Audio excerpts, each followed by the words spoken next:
Estás en vivo. Con nuestra clase de los museos. Eh, Vamos a hablar ahora seguimos en el Museo del Louvre, pero vamos a hablar de otras obras muy importantes que también tiene el museo, de unas de las tantas obras importantes que tiene este museo tan importante en el mundo. Bueno, en las imágenes que les mandé comenzamos la clase con la famosísima Victoria de Samotracia. Esta obra, que es realmente una obra maestra, los que la han visto, en serio es algo impresionante el trabajo que tiene esta obra. Fíjense que esta obra es muy curioso.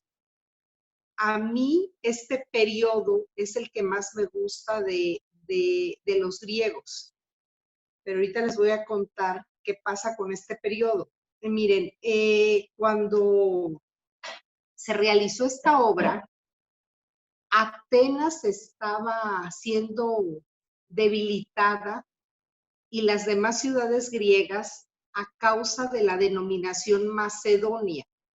Recuerden ustedes que para hacernos un mapa mental de la zona, no todo está estructurado como está en la actualidad.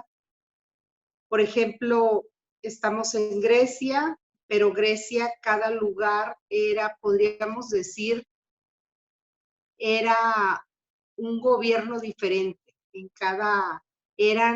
Estaban divididos, por ejemplo, Italia en ducados, Grecia también estaba dividido, no es la configuración que tenemos actualmente. Entonces, aunque Macedonia estaba en Grecia, pues ellos tenían luchas. Recuerden que Cleopatra, por ejemplo, era griega macedonia. Entonces, debido a la dominación también, a las conquistas de Alejandro, esto hizo que se favorecieran los contactos con otros centros de civilización. Entonces, para los griegos, todos estos pueblos en estas épocas eran un poco cerrados en conservar sus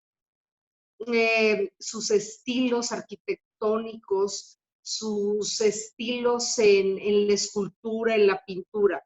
Entonces, para ellos, al tener este contacto, tanto contacto con el exterior, dice que la relación entre el individuo y el poder político y religioso propio de Grecia favoreció las tendencias a la diversidad individual.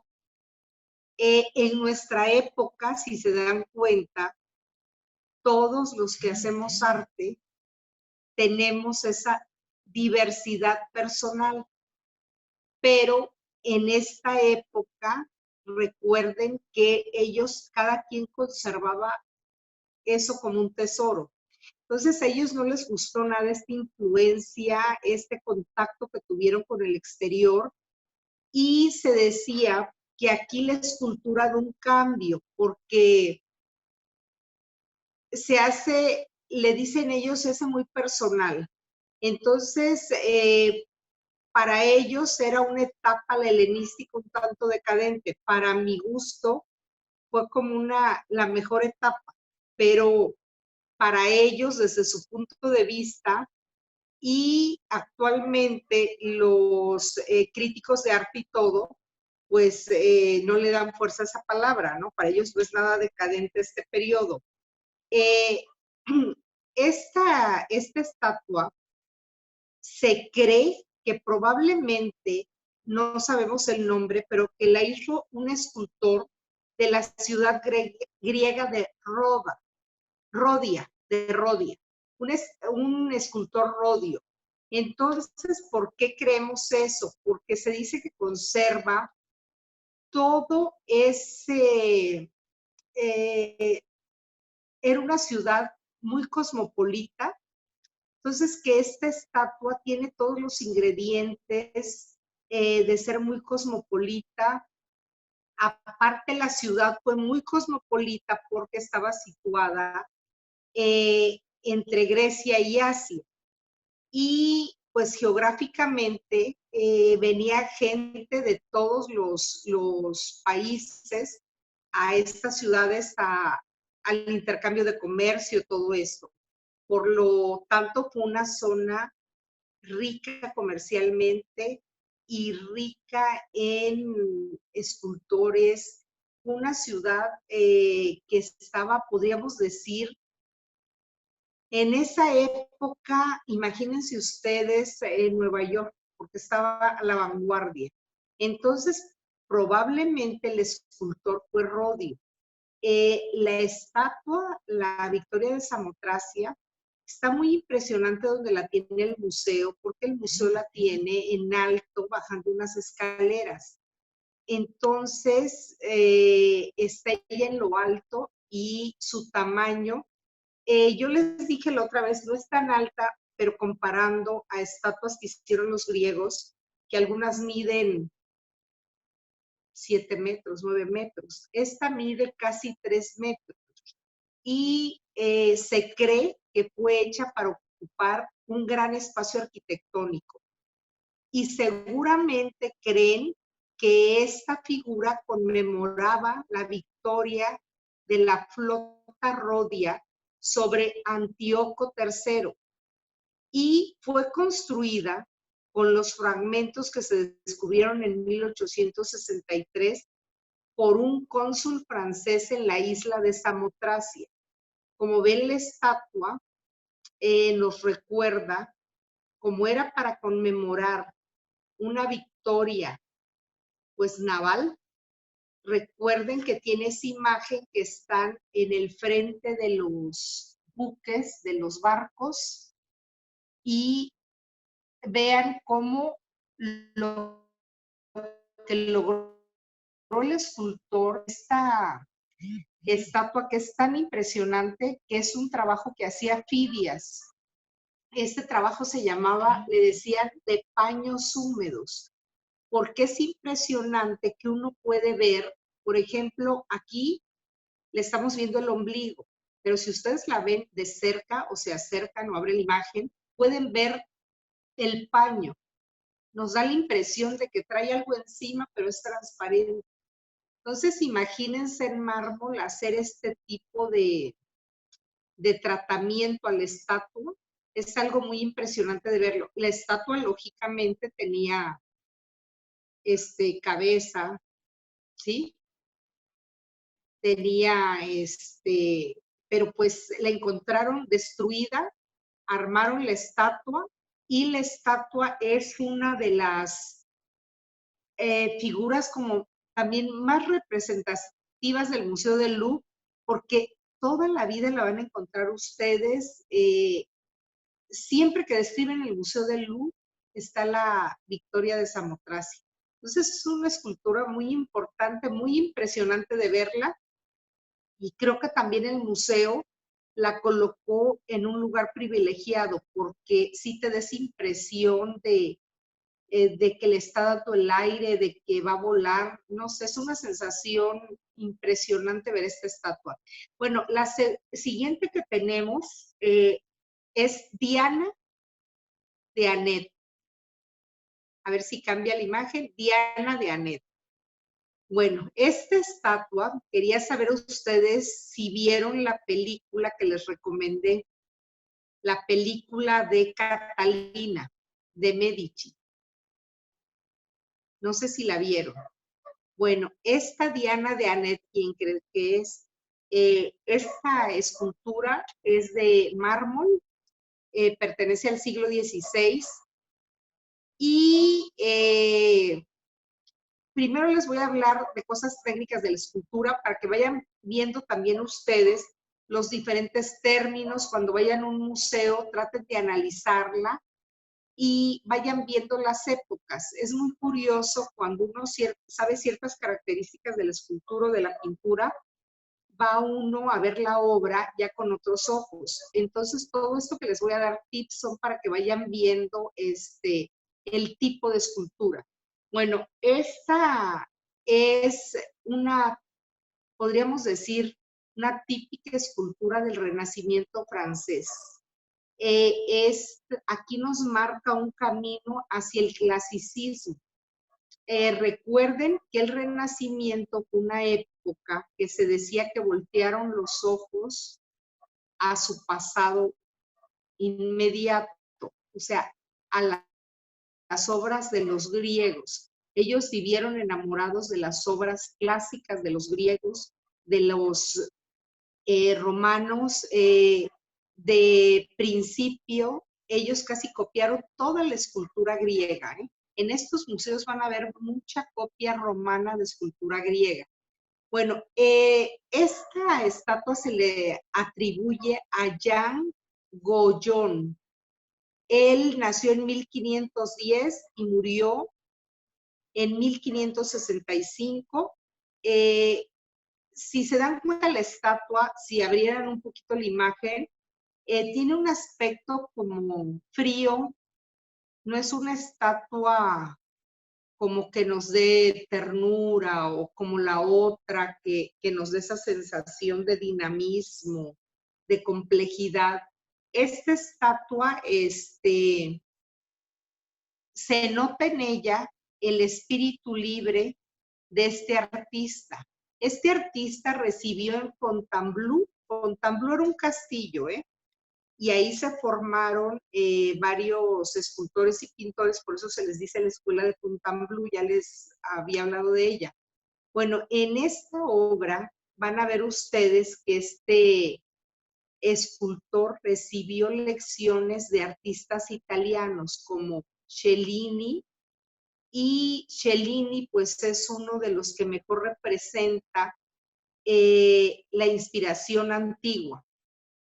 Pero él le da un espíritu nuevo que rompe con el naturalismo, con las tradiciones góticas, y también rompe con los temas de la Edad Media.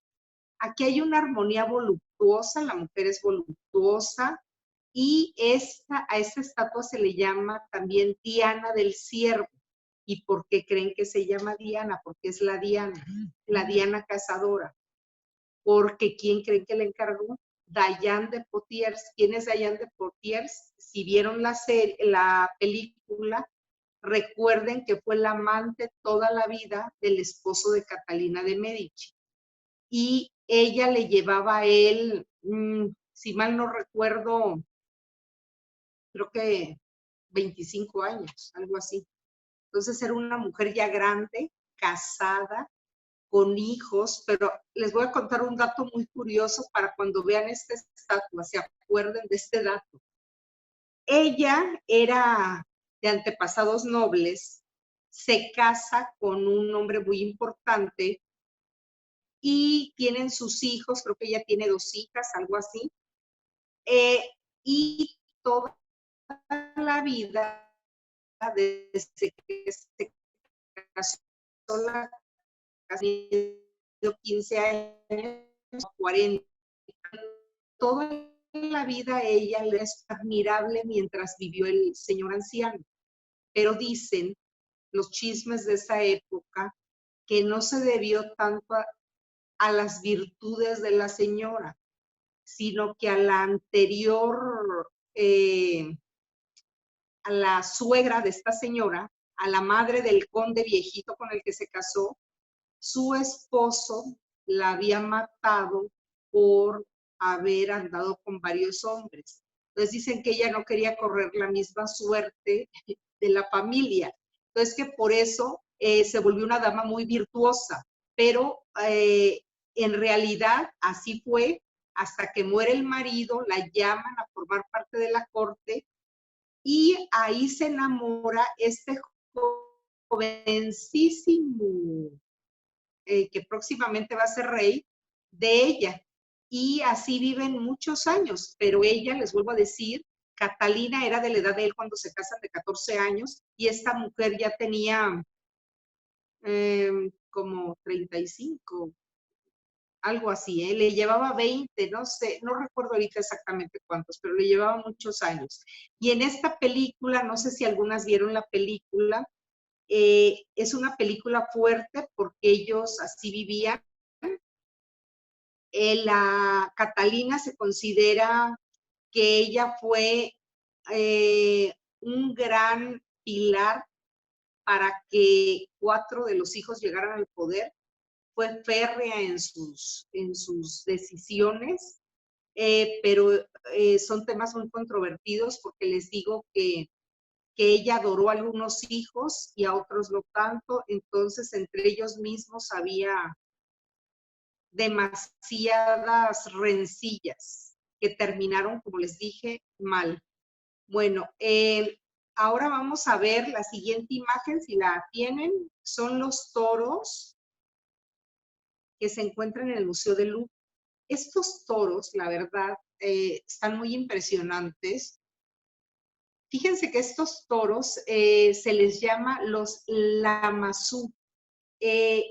Son, si ven ustedes, son híbridos, son el cuerpo de toro o también parecen leones alados con la cabeza de un hombre. Estos grandes toros o leones, porque hay toros y leones alados, se encuentran en varios museos del mundo. Miren, en el Museo Británico, se encuentran en el Museo Británico en Londres, en el Museo del Louvre, en el Museo Nacional de Irak, el Museo Metropolitano de Arte de Nueva York, el Museo de Pérgamo en Berlín y el Instituto Oriental de Chicago. Por lo general, ya les había yo comentado que se les atribuye a los antiguos asirios. Por lo general estos eran leones y también había toros. Los leones y los toros por lo general se encontraban a la entrada de las ciudades para que el que entrara los viera. Si se miran de frente, parece que están quietos, y si se miran de lado, como parece que van a dar el paso y caminar. Y si se mira de otro lado, parecería como que tuvieran 5 patas.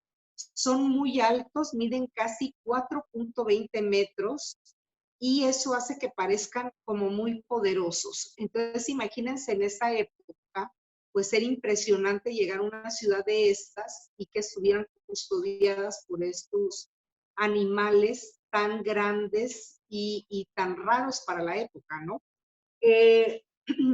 Acuérdense que también era una como representación de que cuidaban la ciudad, también tenían un carácter simbólico que tenía que ver también con las religiones, y es algo que después vamos a ver nosotros en varias representaciones. Posteriormente en Egipto ven que están las esfinges, entonces son leones las esfinges, pero los vamos a ver en varias culturas. Se supone que el Lamassu o Shedu es un genio celestial de la mitología mesopotámica.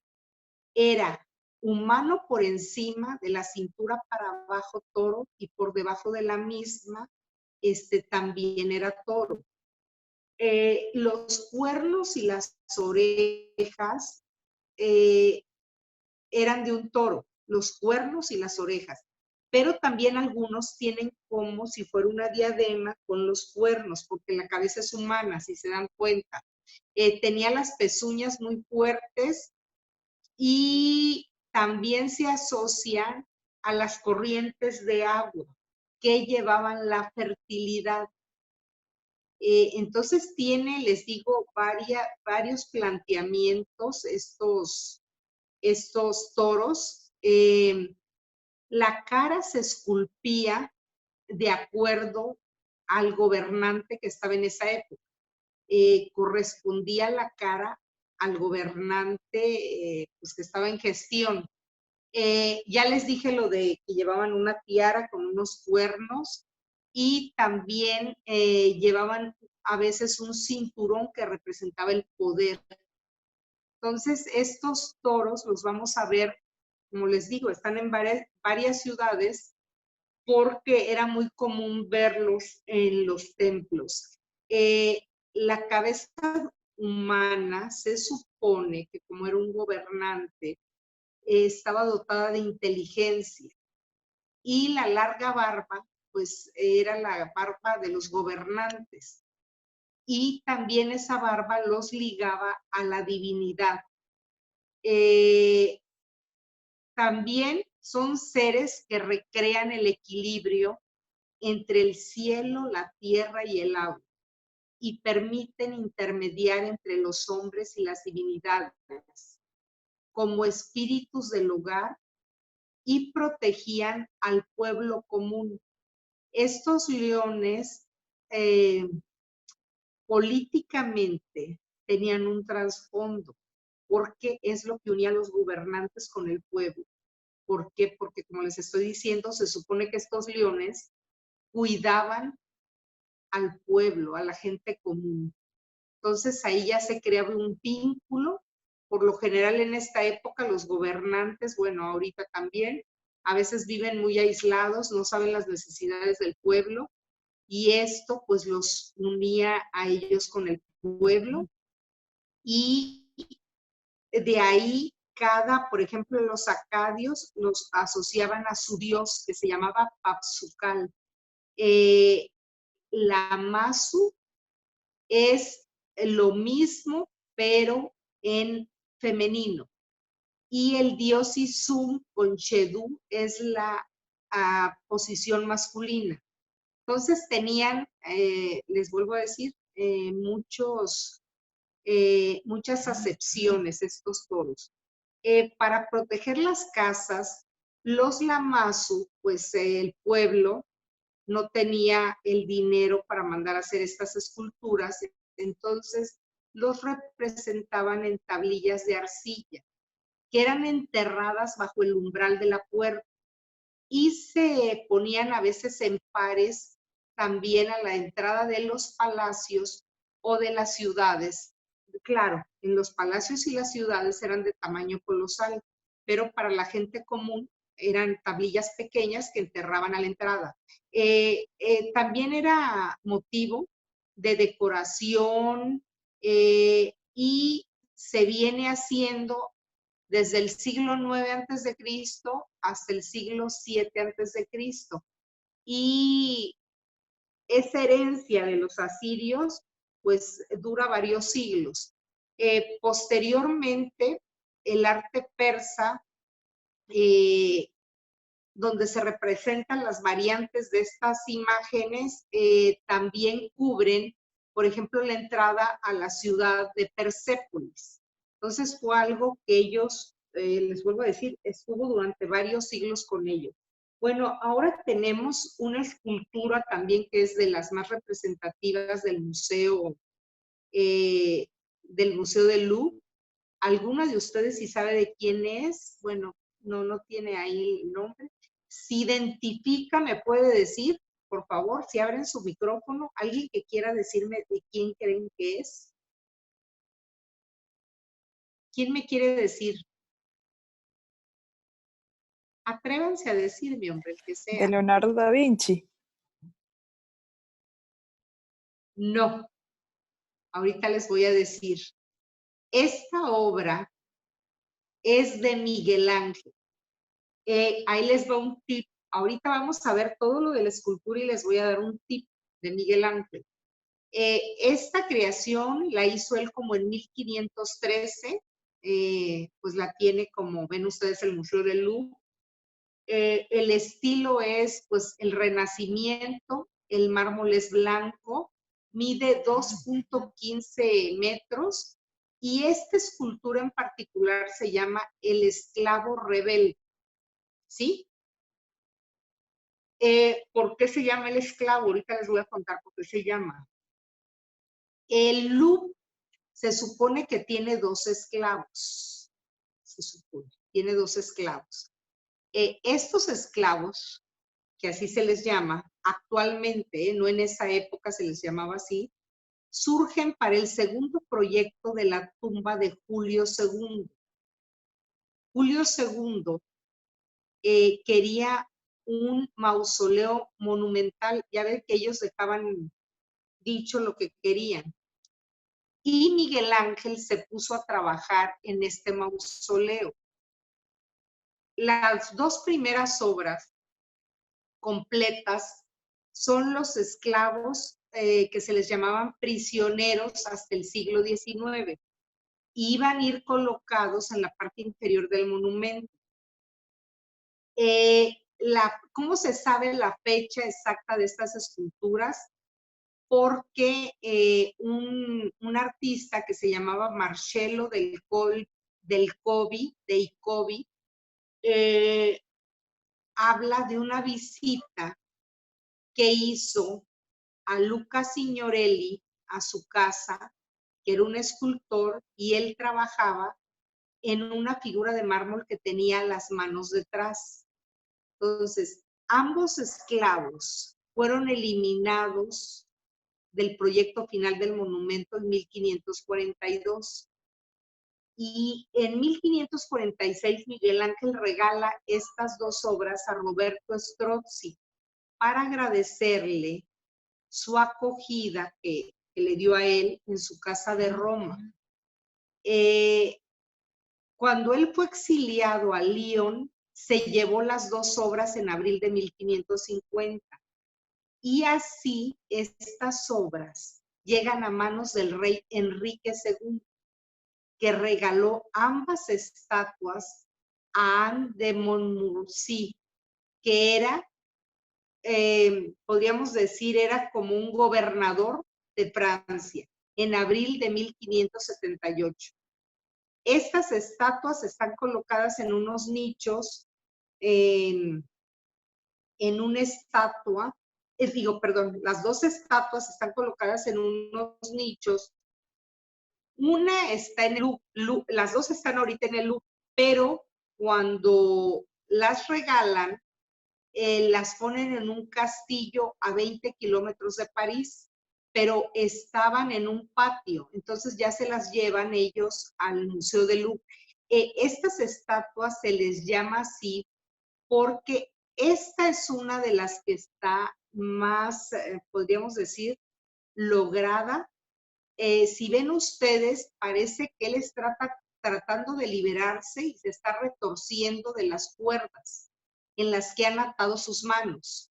La sensación que debía transmitir esta estatua es de mayor tridimensionalidad a la obra. Y si nos acercamos mucho a la obra, vamos a ver el rictus que tiene esta obra por querer como desprenderse de eso que lo está lastimando. Tienen un sentido estas obras iconológico. Recuerden que todos los artistas, para crear algún monumento, pues, ¿qué hacían? Estudiaban pues las batallas que había tenido la persona que se las había encargado, lo que le gustaba, para tratar de hacer su tumba de acuerdo a lo que este personaje era. Entonces, estas dos estatuas se relacionan probablemente con el motivo de los cautivos en el arte romano.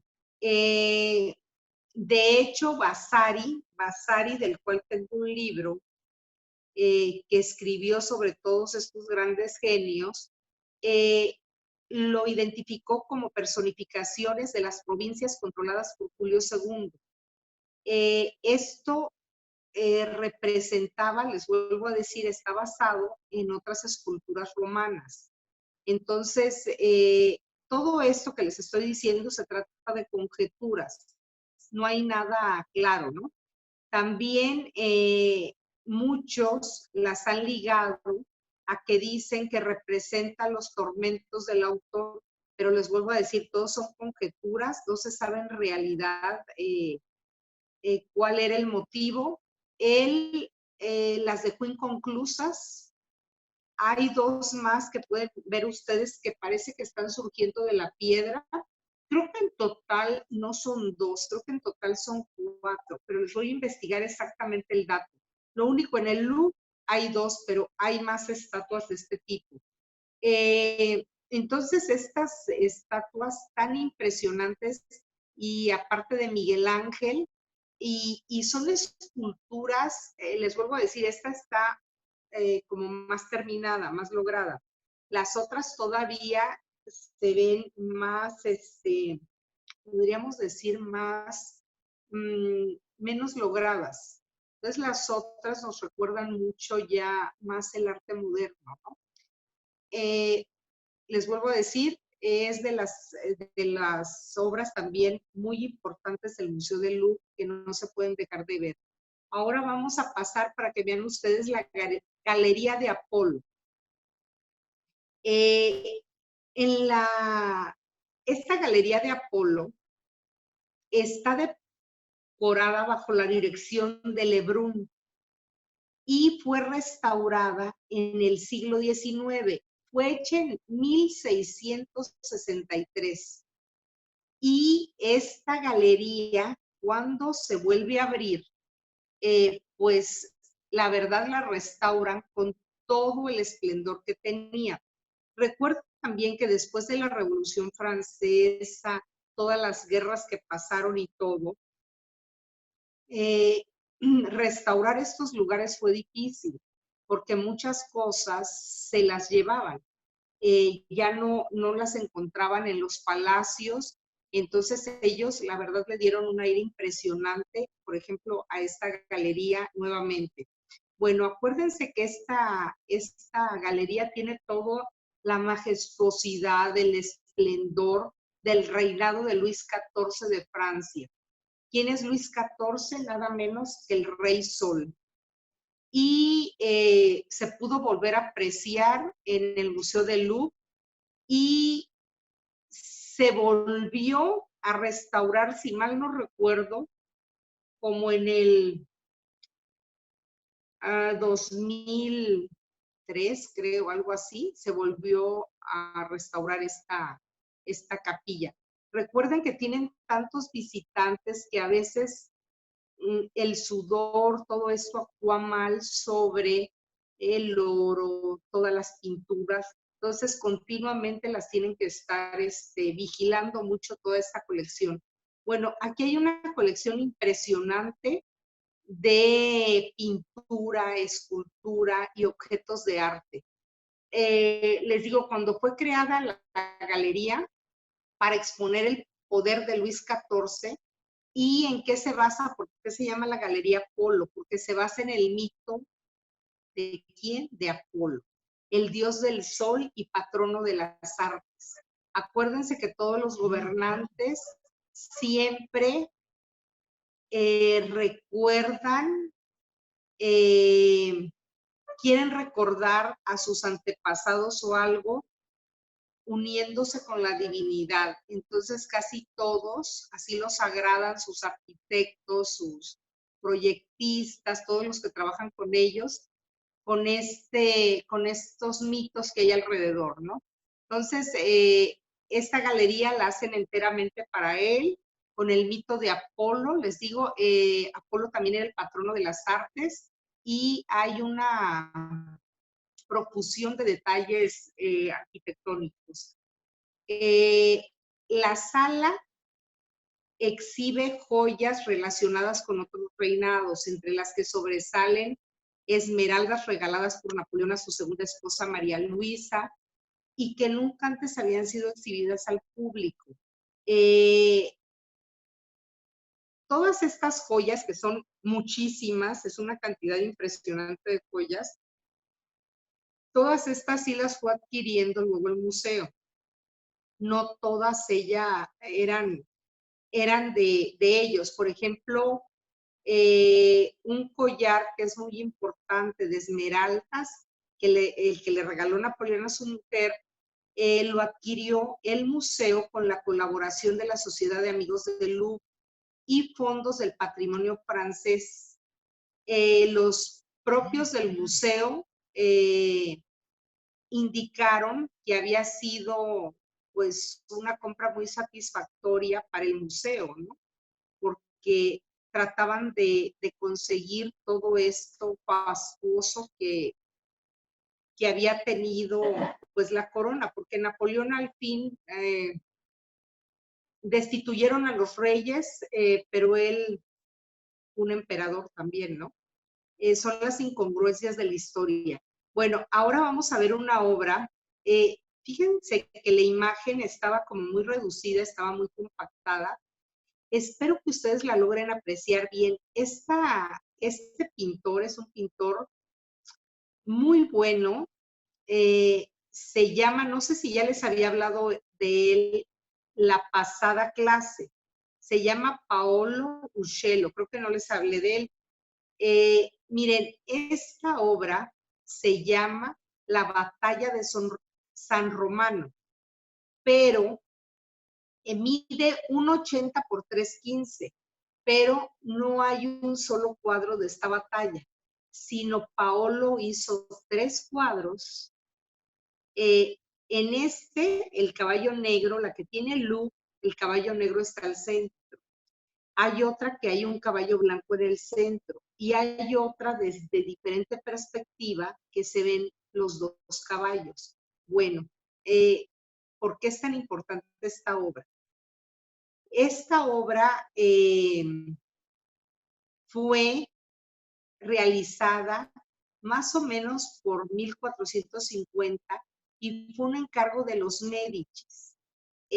¿Por qué? Porque ellos se supone que los florentinos habían ganado una batalla en 1432 a los sieneses y mandan a hacer este tríptico. Tríptico se llama cuando es de 3 cuadros.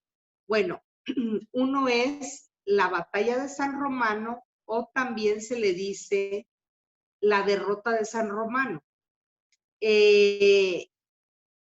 Esta técnica que él usó para estas pinturas se llama temple al huevo, porque se pintaba sobre esta madera toda y se pintaba con los pigmentos y vas utilizando la clara del huevo y los colores se fijan perfecto y son obras que han durado hasta hoy en día. Es un trabajo difícil el temple, pero es un trabajo que es muy admirado en esa época. Bueno, en el siglo XIX fue adquirido por un banquero italiano que se apellidaba Campana y su colección de estos cuadros fue dispersada porque a él lo agarran por malversación de fondos. Entonces, el tríptico ya no está unido, sino cada uno queda en diferentes museos. Ahorita les voy a decir en dónde están los otros 2. Recuerden bien, el del caballo negro que está en el centro es el del Museo del Louvre, porque luego a veces salen equivocados en internet, no están bien las imágenes. Bueno, esta obra, ¿por qué es tan importante? Sobre todo para nosotros los artistas abstractos, les voy a decir por qué. Porque Uccello, un gran estudioso de la perspectiva. Entonces, los caballos, prácticamente nosotros, los que pintamos arte moderno, los caballos están hechos como si fueran por un artista de esta época. Entonces, para esa época fue algo pues muy, muy curioso. Vasari, este pintor que les digo que hizo un libro sobre la vida de estos artistas, no crean que habla también de Uccello, porque él dice que siendo un gran pintor, él se desvió hacia la perspectiva y que la perspectiva para ellos en esa época era como algo curioso, pero ellos más bien le estaban dando valor a la forma, a la pintura, no tanto a la perspectiva. Entonces dice que gracias a que siempre estaba estudiando la perspectiva, gracias a eso vivió siempre pobre. Y que él hubiera destacado más si hubiera dejado la perspectiva y se hubiera dedicado más a pintar. O sea, lo critica en su libro, pero pues para nosotros ahorita tiene una importancia impresionante de cómo él manejaba. Dicen que él estaba obsesionado por por la perspectiva y que toda la vida estaba tratando de hacer perspectiva. Al principio, miren, estas obras al principio las formaron para que tuvieran como arriba una forma de arco, pero después de un tiempo creo que ya les quitaron como ese aditamento y las 3 tablas, les vuelvo a decir, una está en la Galería de los Uffizi, la otra está en el Louvre y la tercera, no recuerdo ahorita, les digo dónde está. Yo ya vi, gracias a Dios, las 3. Son impresionantes las 3, pero la tercera no recuerdo dónde la vi, ahorita les digo dónde la vi, porque creo que la tercera está en Londres, no sé si es el museo, creo que es el Museo Británico, pero ahorita la vemos. No, ya sé, la primer tabla se cree que es la de la National Gallery de Londres. Sí está en Londres, pero en la National Gallery. Y la otra, que sería la segunda, es la que está, no, la segunda es esta de Louvre y la tercera es la que está en la Galería de los Uffizi en Florencia. Entonces, acuérdense que esta es el que ganó la batalla es Bernardino de la Carda, que es, no, él es el que pierde la batalla porque lo bajan del caballo. Es el que lo bajan del caballo, es el sienés. Se supone que los sieneses pierden la batalla. Las otras que forman parte de este tríptico, también les vuelvo a decir, son obras muy impresionantes. Y Paolo Uccello, lo interesante también que tiene, si abrieran su imagen, verían que tiene algo muy interesante este artista, que es un artista que mezclaba muchos elementos medievales y renacentistas. Por ejemplo, el tratamiento escultórico que le da los volúmenes, les vuelvo a decir, era experto en perspectiva. Cuando diga yo perspectiva, también voy a hablar de escorzos. El escorzo y la perspectiva son lo mismo, ¿no? Bueno, tiene él todavía, los colores son brillantes, y también en las otras 2 obras, en esta no se alcanza a ver, se ve algo del paisaje. Estas obras están inspiradas en el estilo caballeresco, ¿sí? Entonces son obras que se utilizaban mucho en esa época, eran para celebrar alguna hazaña de estos caballeros. Y también les vuelvo a decir, esto, pues el pueblo lo iba a ver, era como una enseñanza directa de lo que estaban haciendo su ejército, sus gobernantes, ¿sí? Entonces quiero que observen cuando tengan tiempo, abran bien la imagen y es una obra, la verdad, muy, muy impresionante, sobre todo los tonos, y le recuerdan mucho a uno esta carrera que no recuerdo cómo se llama, la carrera que hay en Siena cada año. Los diferentes barrios hacen carreras a caballo, pero tiene un nombre muy famoso, es cada año esta carrera. Y nos recuerda todo eso, cómo están adornados los caballos, toda esa riqueza que le da a la imagen. Bueno, tenemos la próxima imagen. Van a ver ustedes, cambiamos imagen, Ana. Fíjense que esta imagen es una imagen muy curiosa. Se llama Retrato de anciano con niño y es un óleo también sobre tabla. Es pequeña, no es muy grande, mide 62 por 46 centímetros y no sé a ustedes qué les parezca. Quiero que opinen sobre esta imagen, a ver qué les ¿Qué les parece? Que me digan, si abren sus micrófonos, ¿qué sienten de esta imagen? A ver, digan. ¿Alguien quiere hablar? A mí me da como medio asco. Todo lo que digan es válido. Ahorita les voy a explicar. Y que esta obra, para los estudiosos del arte, es una obra muy íntima. Les voy a decir por qué. Les he dicho que para ver este tipo de obras nos tenemos que situar también en la época. Claramente el señor tiene algún tipo de deformación. Acuérdense que en esa época pues no había cirugías plásticas, ¿no? Entonces alguna enfermedad, alguna malformación, por lo general los artistas trataban de hacer mejor la imagen, sobre todo los artistas del Renacimiento. Pero este artista pinta al Señor tal y cual era, con un naturalismo impresionante. Esta es una obra muy curiosa, porque les vuelvo a decir, es una obra muy íntima. Por lo que les digo, porque en el Renacimiento la belleza era como muy Botticelli, así esas mujeres maravillosas, que el pelo volaba, todos eran guapos.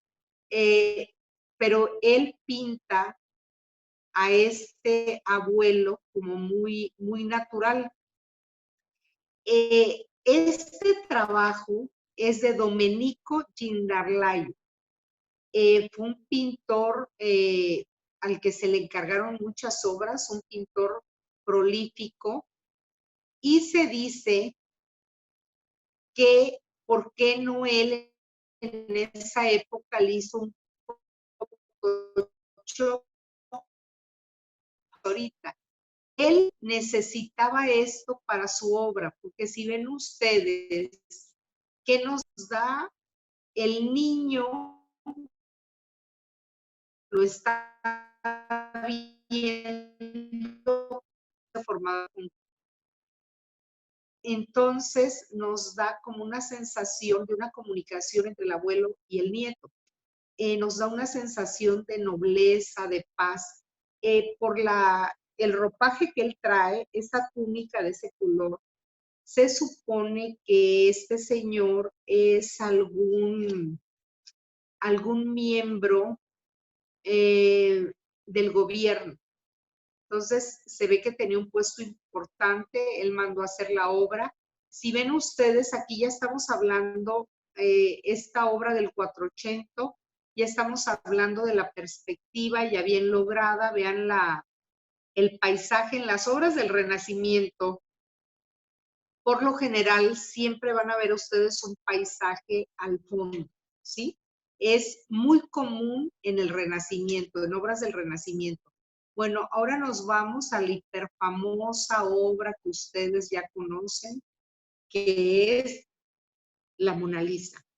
Bueno, la Mona Lisa, se ha hablado de ella, yo todavía sigo viendo en algunos libros, en algunas revistas que salen.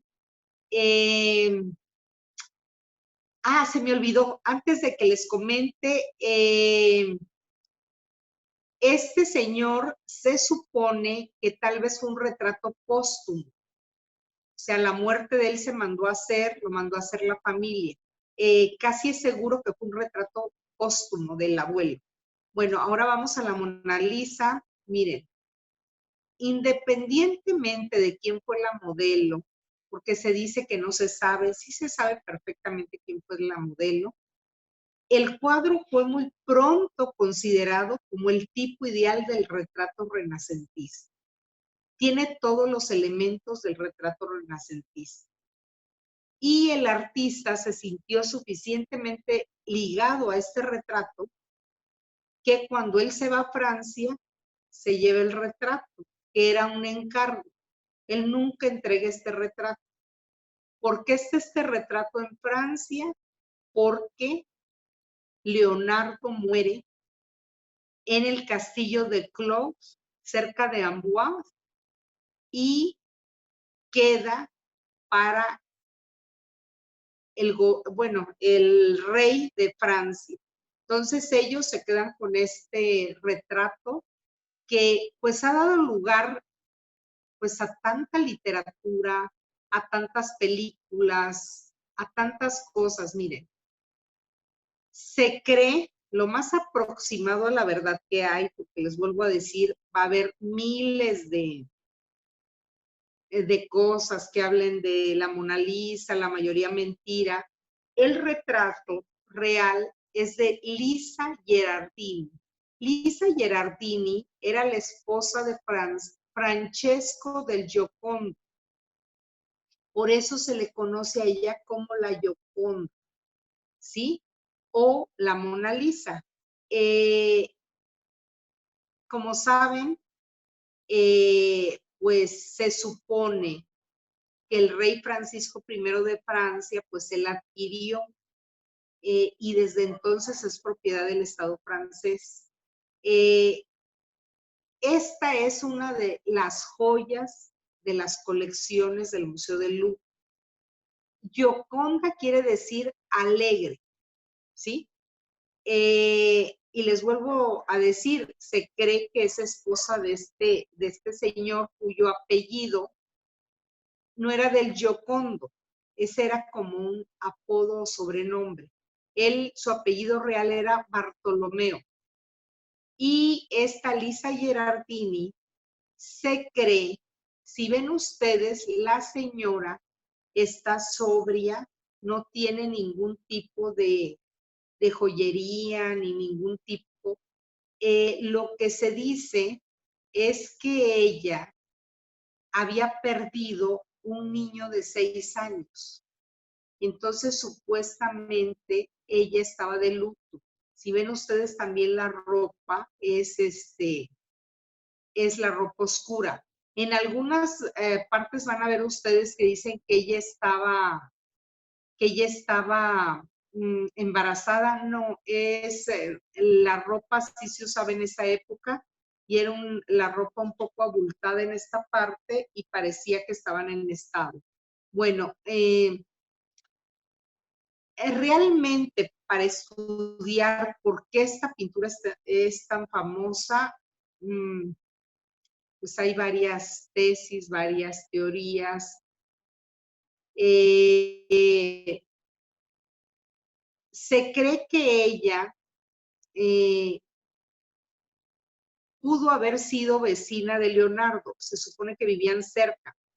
Y hay algunos que les vuelvo a decir, dicen que estaba embarazada, pero son suposiciones. Lo más que se sabe es que sí, la señora estaba de luto, había perdido un niño. Eso es lo que se sabe hasta que no sepamos otra cosa.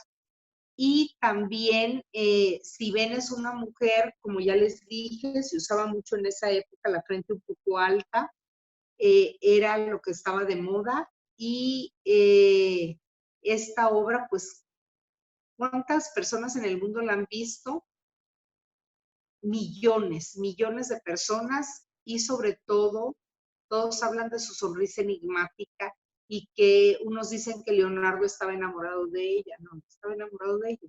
Fue su cliente. Leonardo se dice que ya que le ponía un precio a la obra, cuando él la terminaba, y le había costado tanto trabajo realizarla, ya le ponía otro precio. Entonces, por lo general, se enojaba con los que le encargaban la obra y acababa la obra en litigio. Bueno, él se va a Francia y él se la lleva.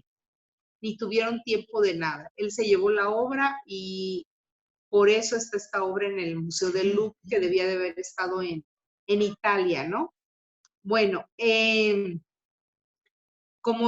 miren, vamos a ir hablando progresivamente de Leonardo da Vinci, porque Leonardo da Vinci, quiero que vayan ustedes sabiendo no nada más lo que se lee así tan fácil, sino todo lo que este hombre hizo es algo impresionante, todos sus descubrimientos que hizo, y lo acusa Vasari también en su libro, porque les digo que Vasari fue como un poco el chismoso de la época, lo acusa a Vasari, y que se sabe en el mundo del arte que Leonardo tenía tantos intereses y quería hacer tantas cosas que muchas veces dejaba inconclusas algunas.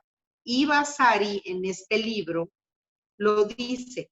Miren, les voy a leer cómo comienza Vasari para que tengan una idea de cómo veían a Leonardo en esa época.